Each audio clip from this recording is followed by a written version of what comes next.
Y aquí nosotros no nos tenemos que decir mentiras. Hay personas que van porque quieren subir una foto en Instagram. Voy a decir algo que es muy controversial, pero en alto rendimiento uno no logra disfrutar todo. Es tu trabajo, tú vives de eso y tienes que responder por eso de alguna manera. ¿Cómo lidiamos con ciertas enfermedades que no son físicas, sino como enfermedades mentales? ¿Cuál es la invitación a que la gente se sume al deporte? Bienvenidos a otro episodio de Fuera de Ruta, el podcast, y hoy estamos con Santiago Bustamante, Head Coach de Nike y también Head Coach de uno de los equipos de running más grandes de Medellín, Medellín Running Team. Además es deportista, es empresario y, mejor dicho, hace un montón de cosas.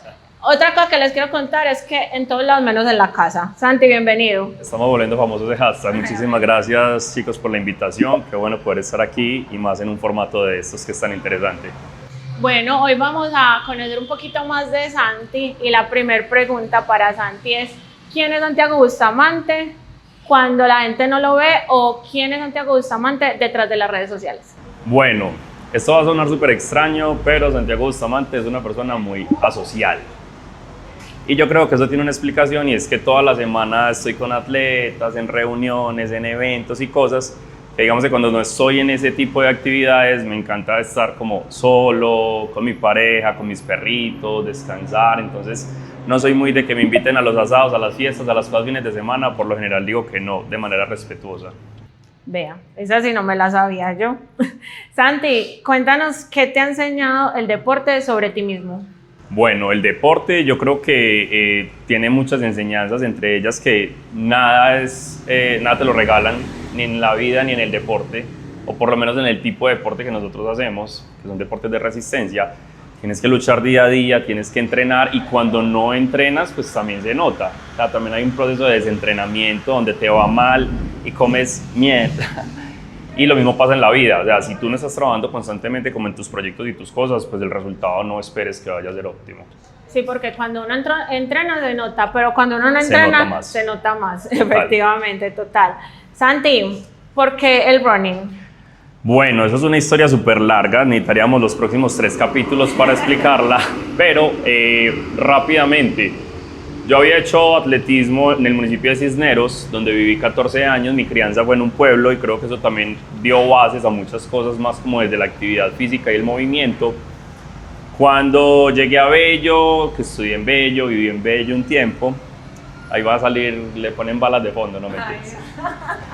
Cuando viví en Bello y terminé el colegio, pasé a la universidad. Como que en ese lapsus del colegio y la universidad empecé a salir a trotar, empecé a conocer atletas, me invitaron a Atletismo Bello y ahí empecé a competir, y ya llevamos 18 años corriendo desde eso. ¡Qué montón de tiempo! ¡Qué nota! Santi, ¿y qué crees que es lo que te ha hecho engancharte en este mundo del running? Porque a veces cuando uno hace muchos años una cosa, se cansa. O sea, ¿cuál es ese factor, lo que te hace clic a ti, que te hace conectar y no desconectarte del running? Bueno, yo creo que la clave para no desconectarme del running ha sido vivirlo desde diferentes esferas. O sea, yo viví mi proceso de deportista aficionado, fui 9 años selección Antioquia y representé a Colombia en algunos eventos como alto rendimiento. Después de eso tuve el proceso como entrenador, que hasta ahora todavía lo estoy ejecutando. He sido empresario, como tú dices, en temas deportivos, he sido director de carrera de algunas cosas. Entonces mira que se vuelve un montón de formas de mirar el deporte, y eso es teso porque yo a veces en una misma semana soy atleta, soy entrenador, soy deportista, soy consumidor de alguna marca, algún producto. Entonces como que hay muchas formas de verlo, y eso hace que no me aburra de una u otra manera. No, es súper chévere. Es que Santi hace un montón de cosas y como ha ido renovando todo lo que hace, entonces me imagino que eso también pues hace que no se aburra. Santi, ¿te acuerdas de tu primer carrera de atletismo? Mi primer carrera de atletismo, sí, en el municipio de Bello empecé a competir. Realmente no era bueno en ninguna prueba, en ninguna. Y la historia es muy tesa porque yo estuve entrenando mucho tiempo para poder ir a juegos departamentales. Y esta historia es súper tesa porque en esa época pues nosotros no teníamos ni tenis, ni indumentaria para entrenar, ni nada. Y claro, nos decían que si íbamos a departamentales por Bello nos daban uniforme, tenis, bolso. Entonces claro, esa fue como la emoción durísima de ponernos a entrenar para poder lograr eso. Y la historia es que no clasifiqué. Pero la historia es muy bonita porque cuando eso, a juegos departamentales podían viajar 2 personas en ruta, y ruta significaba que iban a correr como una prueba de fondo, un 10K. Mejor dicho, los juegos departamentales en Antioquia simulan los Juegos Olímpicos. Juegos Olímpicos se cierra con la maratón, Juegos departamentales se cierra con un 10K. Viajé a competir en ruta, mandaron una carta a algunos municipios, aceptaron terceros, yo había quedado tercero, por eso no clasifiqué, pasaban los 2 primeros, competí y fui medallista. Entonces, ahí como que empezó todo en el 2008 y mira, ya vamos en el 2026 y todavía corriendo. Qué nota esa historia. Santi, ¿cuál es tu distancia favorita en este momento? En este momento la distancia favorita es media maratón. Sí. Es que la maratón no sufre mucho.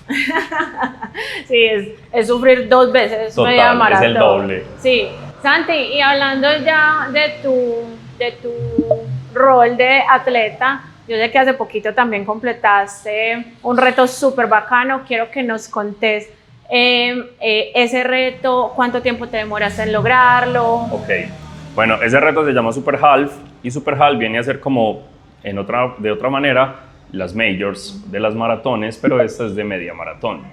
Todas son en Europa, son 6 carreras que se realizan en Europa. Ya hoy están demasiado famosas y demasiado difícil de acceder, ya también todas 6 son por sorteo, al igual que las majors, o sea, ya no te puedes inscribir y solo participar. Me tardé 3 años para realizar las 6. Son Lisboa,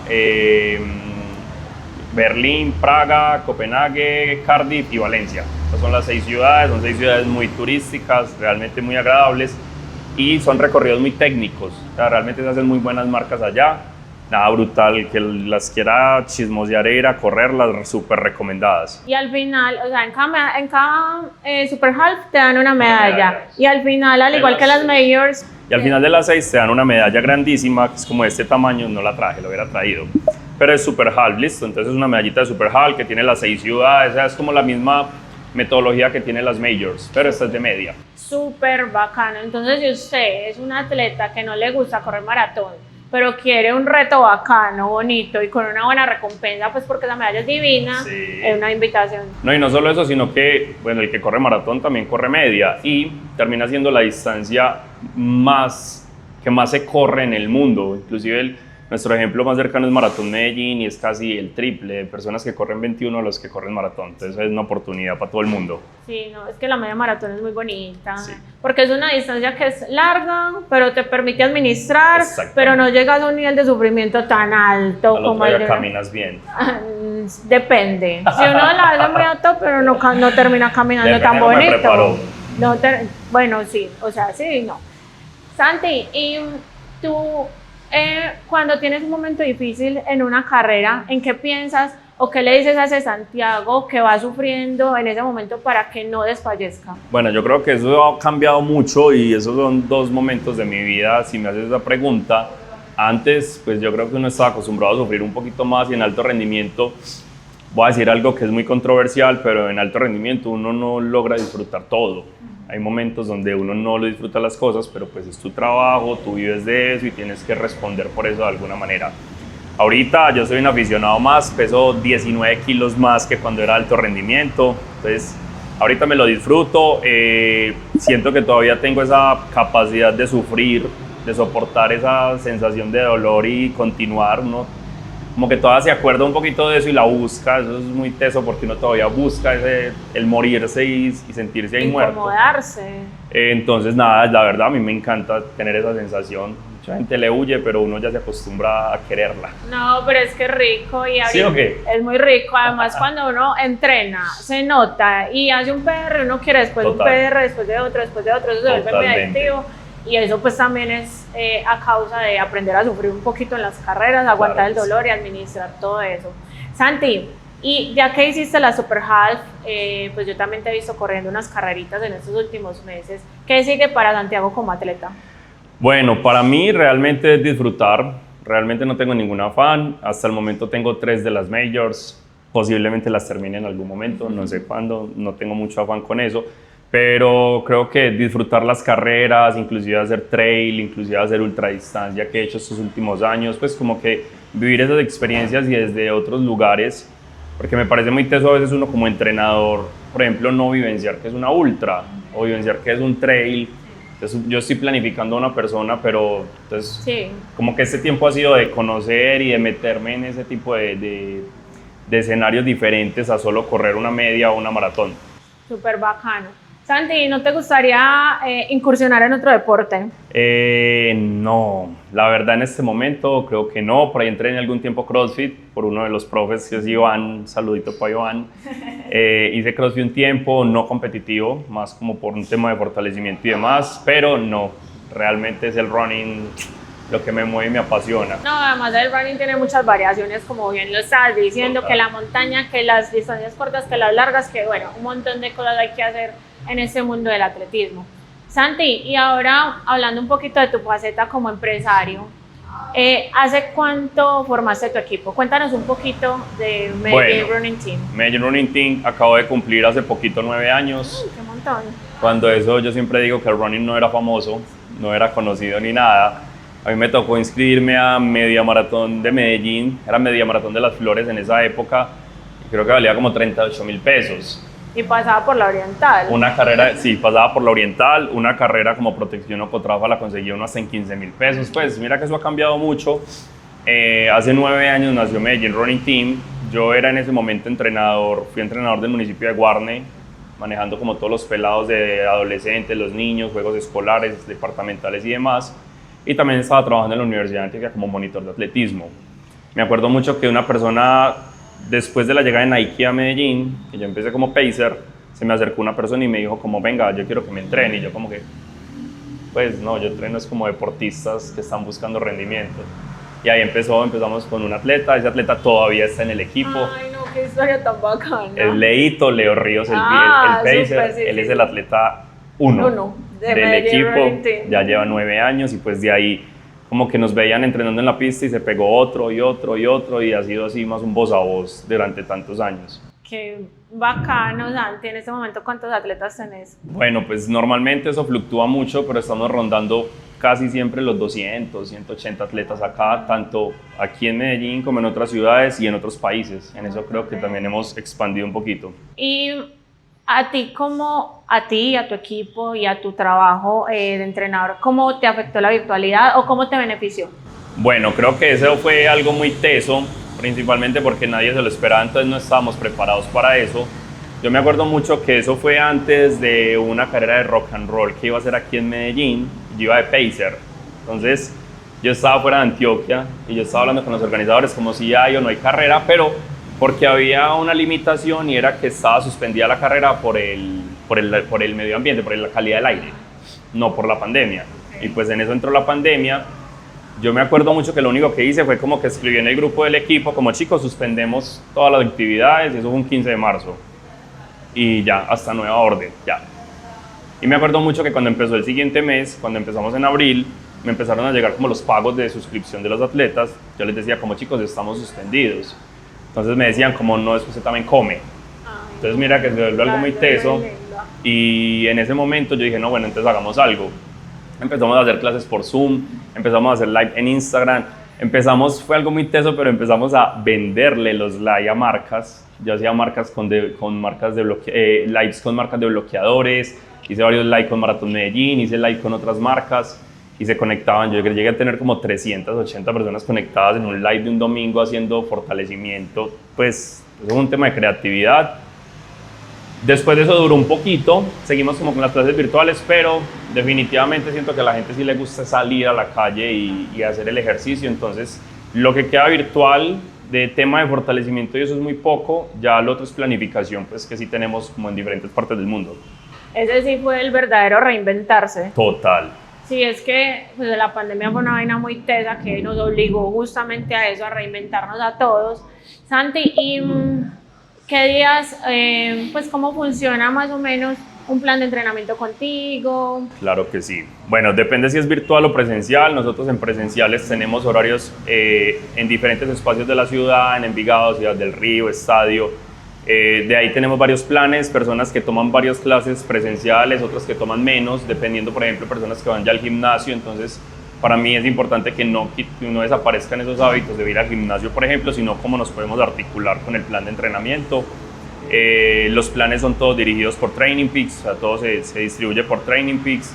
Hay algo súper clave en estos 9 años y es que yo soy el único que hace planes. O sea, los profes que tenemos en el equipo normalmente pueden modificar y hacer asesorías, pero toda la planificación siempre la he hecho yo y creo que es como el toque Sí, claro. secreto de no distribuir como que a uno los planifica uno y otros no. La idea es como esa.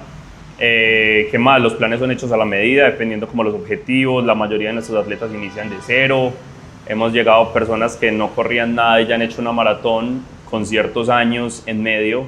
Creo que eso ha sido como a veces lo más difícil es controlar las personas con el boom y la moda que tenemos ahorita de correr distancias largas, pero hasta ahora creo que vamos bien, hemos tenido muy buenos resultados, realmente ha sido como un equipo que se sostiene en el tiempo y que ayuda a las personas a cumplir esos sueños. Súper bacana esa labor. Santi, y yo sé que tus días son muy fluctuantes porque vos haces un millón de cosas y te mantienes en todos lados y haces, mejor dicho, de todo. Pero, ¿cómo es un día normal en la vida de Santi?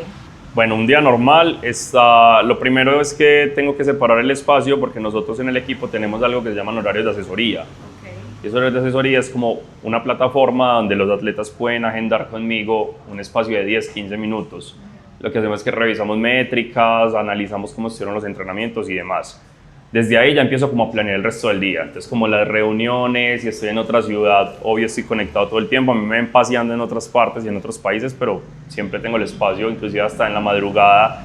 Cuando estoy en otro horario, en otra zona horaria, me toca conectarme en la madrugada, reuniones y demás. Siempre saco el espacio para entrenar, aunque tengo que admitir que a veces es el que más traiciono. Entonces como que por trabajo y cosas, a veces el que se mocha es el entrenamiento. Pero desde que tengo espacio siempre es como también tener ese espacio de salir a correr, porque es como el espacio donde uno se libera, se tranquiliza, realmente son muchas cosas. Por ejemplo, en este momento estamos iniciando temporada y se vienen unos meses muy pesados. Sí, total. Y Santi, ya hablando como del emprendimiento versus el deporte, ¿en qué crees que se parece la vida del emprendedor? Mejor dicho, ¿cómo es el símil de la vida de un emprendedor a una carrera de larga distancia o de corta distancia? Bueno, yo creo que más que el día de la carrera es como comparar un emprendimiento con la preparación de una carrera. Porque al principio, siempre que una persona está iniciando un deporte nuevo, por ejemplo, las cosas empiezan a costar un poquito. Y creo que esa parte de emprender al inicio es lo más difícil. Uno a veces tiene muchas dudas de si va a funcionar, no va a funcionar, si lo va a lograr, si las cosas van a pegar, como dice uno o no. Pero es la constancia, o sea, y mira que lo mismo pasa en un proceso deportivo, a veces de pronto no te salen las cosas al inicio, pero te das cuenta que semana tras semana y ya llevas unos meses acumulando, que ya las cosas se empiezan como a dar, tú empiezas a ver el cambio, y lo mismo pasa con una empresa, y yo creo que hay dos cosas súper importantes que yo siempre tuve como lineamiento al momento de emprender. Una era que yo no iba a decir que no a nada, o sea, a mí me invitan a lo que sea y yo voy. Ya si no me interesa, después les digo que no me interesa, pero es muy difícil que a mí me inviten a un proyecto y yo les diga que no de entrada. O sea, como que siempre me gusta ir a conocer. Y lo segundo es que yo siempre soy muy competitivo, desde esa época de alto rendimiento, y yo siempre digo que yo tengo que ser el mejor en lo que hago. Entonces, ser el mejor en lo que hago no es simplemente un tema de protagonismo y de mostrarme en las redes, es un tema de que realmente estoy trabajando y haciendo las cosas que tengo que hacer para ser el mejor, tanto si estoy compitiendo, tanto si estoy en mi empresa y que no dé espacios como a cosas que pude haber hecho pero no hice y que pues estoy esperando el momento adecuado para hacer algo o no, empiezo a trabajar desde ya. Es muy intenso porque yo siento que ser entrenador, pues estar en la posición en la que tú estás, no es solamente montar un plan, hay muchas cosas que van detrás. Entonces los entrenadores se vuelven psicólogos, consejeros, compañeros, mejor dicho, como el papá de uno se vuelven los entrenadores. Yo sé que hay muchas personas que hacen deporte por cuidar su físico, por cuidar su salud, pero ¿cómo lidiamos con ciertas enfermedades que no son físicas, sino como enfermedades mentales? ¿Cómo se motiva a la gente o cuál es la invitación a que la gente se sume al deporte para lidiar de pronto con momentos difíciles, Santi? Bueno, yo creo que lo más importante es entender. Y me voy a devolver algo ahí un poquitico. Alguna vez en un Congreso Nacional de Atletismo me invitaron como ponente y a mí no se me va a olvidar esa pregunta que me hicieron al final y es ¿por qué crees que tus procesos son exitosos, tus proyectos son exitosos? Y en ese momento mi respuesta fue porque yo aprendí a leer qué quiere cada atleta.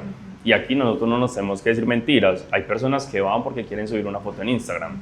hay personas que van porque es el espacio donde realmente se dispersan de todo el estrés que tienen al día a día, hay personas que son solitarias y que ahí encuentran un grupo de apoyo, personas, amigos y demás.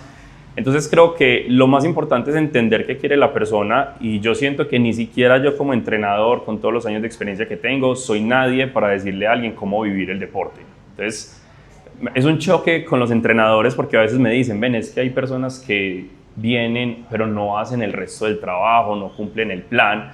Entonces es decirles como, venga, él quiere vivir el deporte así. ¿Qué nosotros podemos hacer de forma prudente y digamos que responsable? Es de pronto limitar la distancia en la que compite. O sea, una persona que entrene muy poco, ni riesgos, va a hacer una media maratón, una maratón, pero posiblemente hace un 5, un 10K. Entonces, nuestro trabajo es como limitarlos y en el momento en que tengan un poco más de disciplina, apoyarlos para que logren una distancia mayor. Pero yo soy partidario de que yo no soy nadie para decirle a alguien cómo quiere vivir el deporte. O sea, créeme que hay personas que solo entrenan una vez a la semana, se divierten demasiado, lo pasan súper rico, su estrés no es clasificar a Boston, su estrés no es bajar su PR, eso lo hace feliz, eso lo hace como un complemento de su vida, y es entender también qué es eso. Entonces, ¿qué pasa con una persona de esas que solo quiere ir a hacer deporte por salud, por conocer gente y demás? De pronto va al día de pista y el fondo nomás, los otros días no entrena nada. Yo llegar a regañarle y decirle, pero es que tenés que hacer esto y esto. No, lo que pasa es que yo tengo que medir sus ambiciones a la hora de competir, pero yo no soy nadie para decirle cómo puede vivir él el deporte. Entonces creo que eso es como la invitación a las personas. Venga, vívalo de una manera que usted se sienta bien, pero también sea consecuente con lo que usted entrena y lo que quiere lograr en competencia. Sí, además yo siento que el deporte no se puede volver un estrés extra, porque hay personas que de verdad, pues hay entrenadores que dan mucho látigo a los atletas porque no cumplen un plan de entrenamiento, y el deporte, en vez de convertirse en desahogo, se convierte en una carga adicional, y eso pues creo que está súper mal. No, y no viven de esto. Sí, total. O sea, pues si uno siendo aficionado también tiene que saber en qué punto está. Total, imagínate uno dándose látigo uno mismo, o tener a otra persona, su entrenador, digamos que castigándote con las palabras o diciéndote cosas porque no lograste completar un plan de entrenamiento, pero tú tienes una familia, un trabajo, una vida. O sea, es como encontrar el equilibrio entre esas dos cosas, pero yo sí soy de los que prefiero que el atleta me muestre cómo quiere vivir el deporte y yo lo apoyo. Si le puedo dar el empujoncito cuando uno sabe, se lo doy, pero es como entender eso. Súper bacano. Santi, con respecto a los hábitos alimenticios de tus atletas, ¿ustedes llevan algún control? Mejor dicho, cuéntanos sobre eso. A ver, yo creo que el tema de la nutrición, el tema, por ejemplo, de algo tan simple como una ergospirometría, las pruebas del corazón, una prueba de esfuerzo y demás, son temas que no entran muy a la fuerza. Y una persona que lleve muchísimos años con malos hábitos alimenticios, por más que yo le ponga una dieta, las estadísticas muestran de que eso no dura mucho tiempo. Entonces creo que es más la educación y la instrucción que nosotros les damos de para qué sirve eso. O sea, ven, es que comer bien, mejorar tus porcentajes a nivel de grasa, a nivel de mejorar el nivel de músculo y demás, bajar tu peso, va a hacer que tú puedas correr, que puedas alcanzar este objetivo mejor. Hacerse el chequeo del corazón es por esto, porque es importante que te protejas y demás. Tenemos muchos nutricionistas que son aliados a nosotros, entonces nos dan como un descuento por ser parte del equipo los atletas. Pero yo creo que va desde la educación. Creo que nunca hemos logrado, y eso es muy teso porque uno logra ver los atletas cuando llegan como desesperados, como ven, es que necesito hacer una dieta, dame un nutricionista, casi siempre al mes. Entonces, digamos que yo tengo como unos nutricionistas, no voy a dar aquí nombres, que son un poquito más tranquilos, y siento que esa es como la manera. Ven, te invito a que hagas esto porque estás haciendo un deporte y eso te beneficia y demás, más no porque es que sea una imposición, una obligación que ya tienes que dejar los carbohidratos y tienes que eso no funciona. Pues sí, satanizar un montón los alimentos. Totalmente. Además, ese tipo de dietas no funcionan porque uno está muy contento 15 días, pero ya después empieza a hacer falta el chicharrón, la chocolatina, la cervecita y eso. Entonces siento que cuando el atleta entiende la razón de por qué debe hacerlo y ve como que si lo empieza a hacer, empieza a mejorar las marcas o se siente más cómodo entrenando, eso automáticamente es el que lo lleva a mejorar los hábitos. Súper chévere eso, Santi. Santi, y ya hablando como del legado, de tu legado y de cómo quieres que la gente te perciba, cómo quieres que la gente te vea, ¿qué te gustaría que la gente pensara al correr a tu lado o a ser parte de tu equipo? Bueno, yo creo que lo más importante es que yo creo que no existe alguien que me haya escrito en Instagram y nunca le he dado respuesta. Siento que el conocimiento es para todos. Me gusta mucho ver entrenadores hoy que cuando estaban iniciando me hicieron una pregunta de cómo hacer esto, cómo hacer lo otro, y creo que eso es como el mejor legado que uno puede dejar. Es muy teso porque no es una mentira y no está para el dedo con un sol de decir que nuestro gremio es difícil. Se ha vuelto un gremio bastante complicado, pero siento que el sol sale para todos y que desde que uno esté trabajando bien, pues las cosas les llegan. El boom del running ha hecho que muchísima gente esté corriendo, entonces es la oportunidad de muchísimos entrenadores de poder lograr ese sueño, de poder avanzar, pero el legado no, yo creo que es como de publicar, de que sea muy público todo el conocimiento que yo tengo, de que la gente realmente pueda acceder a lo que yo hago, a conocer las cosas que hacemos, a los consejos que le he dado a muchas personas que han iniciado equipos de running, empresas y demás. Pues siento que soy como muy abierto a contarte cómo se hacen las cosas, pues no es como un secreto. Súper chévere eso, Santi. Muy bacano que el conocimiento sea compartido. Además, yo creo que cuando uno enseña, aprende mucho más. Totalmente. Entonces me parece muy chévere eso. Santi, ¿y si el running en tu vida fuera una metáfora o hicieras un símil, no en esta etapa solamente de emprendimiento y empresario y de todo lo que has hecho a través del running, sino que en toda tu vida, o sea, ¿cómo lo asocias? Bueno, para mí la comparación es como un hijo, es tener un hijo, es criar un niño que está desde pequeñito cuando empieza el emprendimiento, un niño que se cae, un niño que se lastima, un niño que tienes que estar pendiente, que tienes reuniones, que tienes un montón de cosas, que cometes errores. Entonces creo que es tener una empresa y llevarla tantos años desde cero, porque yo contaba que esto empezó con un atleta, ha sido para mí criar un niño, o sea, tienes que estar totalmente pendiente de alguien, que en este caso es algo. Sí, súper chévere. Santi, y ya para terminar, ¿qué consejo le darías a la gente que en este momento te está viendo, te está escuchando, que nos sirva, se la va a poner más difícil, que nos sirva para el deporte y para la vida? Bueno, yo creo que esos dos lineamientos que les conté ahorita los voy a repetir. El primero es, no le digas que no a nada, no te niegues a las cosas, ve y conoces. Créame que uno muchas veces, así no le interese mucho el proyecto, algo aprende. Y a veces encuentra cosas muy interesantes en ese proceso de decir a todo sí, aunque eso suena muy cliché, pero es una oportunidad muy grande de tener aprendizaje. Y la segunda es, en serio, créase que usted es el mejor en lo que hace, pero eso requiere también de un trabajo que tiene que llevar estipulado para que pueda lograr eso. A mí me marcó mucho, hace muchísimos años, que yo iba a un negocio, Saris, de empanadas de la calle, y yo me acuerdo que en esa época ese man me dijo cuánto se hacía vendiendo empanadas, y yo me quedé consternado. Entonces yo decía, es muy teso porque este man es el mejor vendiendo empanadas. Entonces yo decía, en cualquier cosa que tú hagas en la vida y que yo haga en la vida, yo quiero ser el mejor en eso. Súper chévere. Bueno, le agradecemos mucho a Santi por haber estado con nosotros en este nuevo episodio de Fuera de Ruta, el podcast. Los invitamos a que nos sigan, y si usted es una marca que se quiere sumar a este proyecto, que cree en estas historias de vida, que cree en los deportistas emprendedores, lo invitamos a que sea parte de esto. Y muchas gracias a Tourmalet Cycling por prestarnos este espacio.